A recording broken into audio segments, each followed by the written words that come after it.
देखो, लोकतंत्र गौरवान्वित कैसे होता है। लोकतंत्र गौरवान्वित करने के लिए एक बार फिर यशस्वी प्रधानमंत्री नरेंद्र मोदी जी के लिए तालियां बजाएं, जिनके माध्यम से सरकार बनती है। सरकार के अंदर आने वाले मंत्रियों के लिए, चाहे मुख्यमंत्री हो तो एक अपने सामान्य परिवार का कार्यकर्ता, जिनको उठा करके कहां से कहां पहुंचाते ये नरेंद्र मोदी जी कर सकते हैं। जोरदार तालियां नरेंद्र मोदी जी के लिए बजाइए। भारतीय जनता पार्टी की सरकार में हो सकता है। और अपना रीवा तो आप तो चारों उंगली घी में और सिर कढ़ाई में, मेरे साथ तो डबल है। आपका उप मुख्यमंत्री भी अपने रीवा के और आपके दामाद भी रीवा के। कितना ज्यादा आनंद आया इस बात के लिए।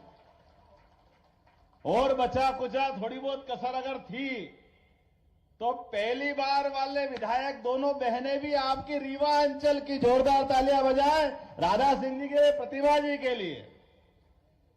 हमारे यहां पद का महत्व नहीं है, व्यवस्था में कार्यकर्ताओं को प्रशिक्षित करने का महत्व है।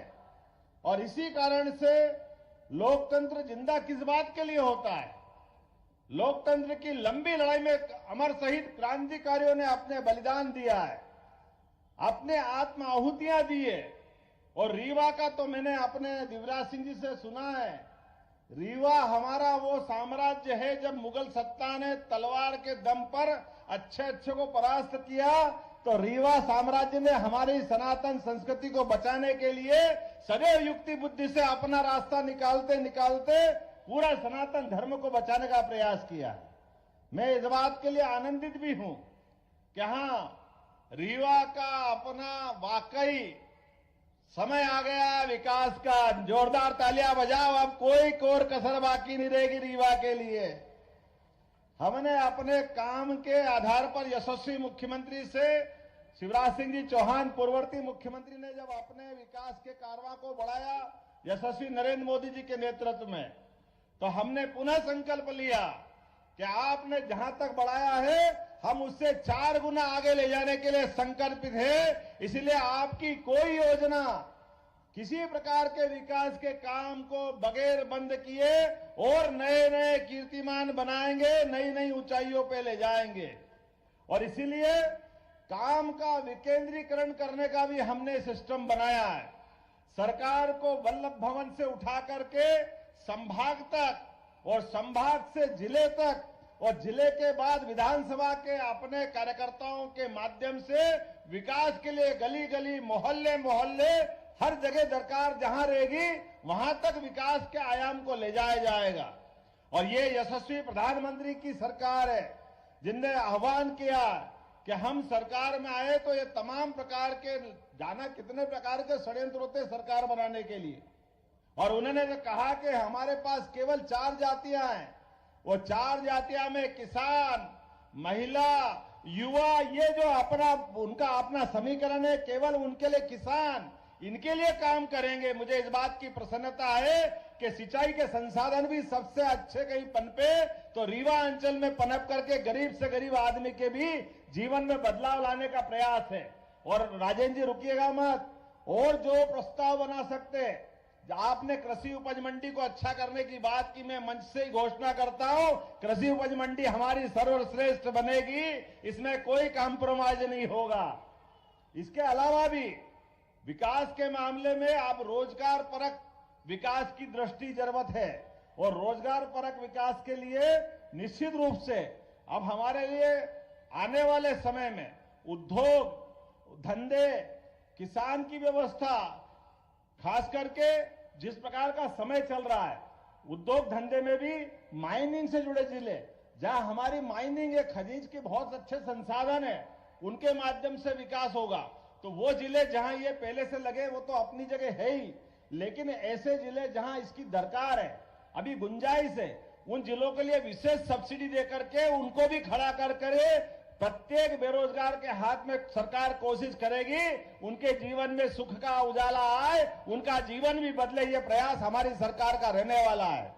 नई शिक्षा नीति के माध्यम से यशस्वी प्रधानमंत्री ने नया दरवाजा खोला है कि हाँ, विकास तो हम करेंगे, लेकिन केवल रोटी कपड़ा मकान की बात नहीं करेंगे।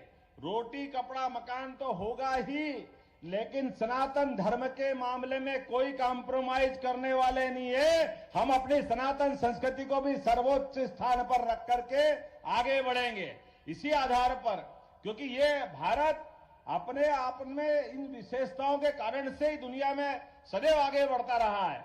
इकबाल ने कहा है कि कुछ बात है कि हस्ती मिटती नहीं हमारी। तो यूनान, मिस्र, रोम बड़े बड़े साम्राज्य थे, लेकिन वो सारे के सारे साम्राज्य धराशायी हो गए। लेकिन हमारे अपने इस भारत की विशेषता है, ये अपने यहां पर अपनी परंपराओं के साथ अपने पुरखों के बनाए वो उच्चतम मापदंड उनको सबको स्थापित करके चलता है। इसलिए प्रभु राम में आस्था करने का मामला हो तो हाँ कहता कि हाँ हमारे पूर्वज थे। अब ये अलग बात है कि उसके मामले भी लोग राजनीति करते हैं। जिनको राजनीति करना वो राजनीति करे, उसकी परवाह भारतीय जनता पार्टी न कभी करी है न कभी करेगी। प्रभु रामचंद्र जी ने सारा जीवन अपना कदम कदम पर पूरे भारतवर्ष के लिए समूची मानवता को धन्य करने के लिए गुजारा है। आज भी बच्चा बच्चा सबका सपना होता है कि राम राज्य होना चाहिए। भगवान राम को इस पृथ्वी पे अवतरित हुए 17 लाख साल से ज्यादा साल हो गए, लेकिन आज भी रोम रोम में राम समाये हुए हैं। और एक तरफ हम जब राम की बात करते तो हमको मालूम है आज भी बड़े दुर्भाग्य के साथ कहना पड़ रहा है, अरे भाई सुप्रीम कोर्ट ने निश्चित कर दिया है। सुप्रीम कोर्ट से तो बड़ी कोई कोर्ट हो नहीं सकती है। सुप्रीम कोर्ट ने निश्चित किया कि हाँ अयोध्या में भगवान राम का मंदिर बनना चाहिए, वो मार्ग प्रशस्त होना चाहिए। मुझे इस बात की प्रसन्नता के मुस्लिम बंधुओं ने भी, जो पिटिशनर थे, उनने भी कहा कि हाँ हमको भी सहमति है, हम ये भगवान राम का मंदिर अयोध्या में बनना चाहिए। लेकिन अभी भी कांग्रेस के कुछ नेताओं का पेट दुख रहा है, अभी भी वो मानने को तैयार नहीं कि वहां मंदिर बनना चाहिए। कोई इनको छोड़ने वाला है क्या? आप बताइए, ऐसे लोगों को कोई माफ करने वाला है क्या जो प्रभु राम के मामले में अड़ंगा लगाए? जीते जी पहले कह रहे थे प्रभु राम की बात करते हो, मंदिर वहीं बनाएंगे, तारीख नहीं बताएंगे। अब जब तारीख भी बता दी, मंदिर भी तैयार है, 22 जनवरी को हमारा अपना प्रभु राम के गर्भगृह में प्रवेश का भी मामला है, तो अब कह रहे हैं दूसरा मुद्दा खड़ा कर दिया। अरे भाई वो मूर्ति कहाँ है? अरे भैया तुम्हारा तो भरोसा ही नहीं था राम में, तो भगवान को कहाँ ढूंढ रहे हो?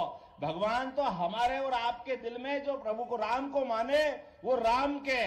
आपने तो केवल राजनीति की है। ऐसे राजनीति करने वालों को मैं निश्चित कह सकता हूं कि आज जिस प्रकार से जन आभार यात्रा के माध्यम से वैसे तो प्रदेश भर में माहौल बना है, लेकिन रीवा ने सबसे ऊंचा छक्का लगाया है, सबसे ऊंचा अपना आज का परचम लहराया है।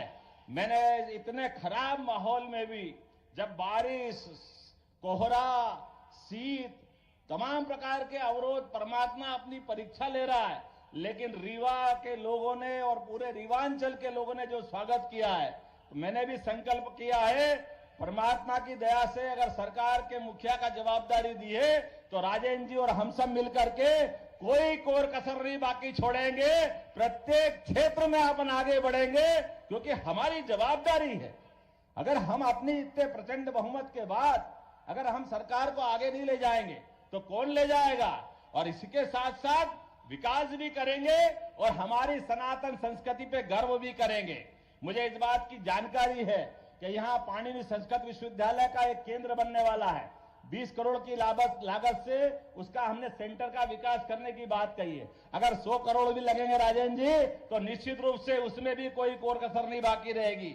जिस जिस क्षेत्र में भी पैसा लगेगा, जो विकास का काम की आवश्यकता होगी, वो सारे के सारे काम होंगे। और आज हमने संयोग से, मैंने कहा था कि यहां पर मैं जहां जा रहा हूं केवल आभार रैली नहीं कर रहा हूं, केवल भाषण नहीं दे रहा हूं। हमारे सभी माननीय विधायक, सांसद, मंत्री, इनके संभागों के साथ लाइन ऑर्डर की बैठक। आप बताइए, वर्षों वर्षों से थाने बने हुए थे, लेकिन थानों की सीमाओं को लेकर जनता की कठिनाइयों के लिए अभी बहुत इस बात में गुंजाइश थी। हमने निर्णय किया कि थानों की सीमा बदली जाएगी और जहां जहां नजदीक से नजदीक लाइन ऑर्डर के लिए व्यक्ति पहुंच सकता है, 31 जनवरी के पहले पहले उसको दुरुस्त किया जाएगा। हमारे कार्यकर्ताओं का तो ठीक है, आम जनता का भी मान सम्मान के मामले में कोई भी प्रशासन का अधिकारी बदतमीजी करेगा, हमारी सरकार बर्दाश्त नहीं करेगी किसी कीमत पर। वो कितना भी आप बड़ा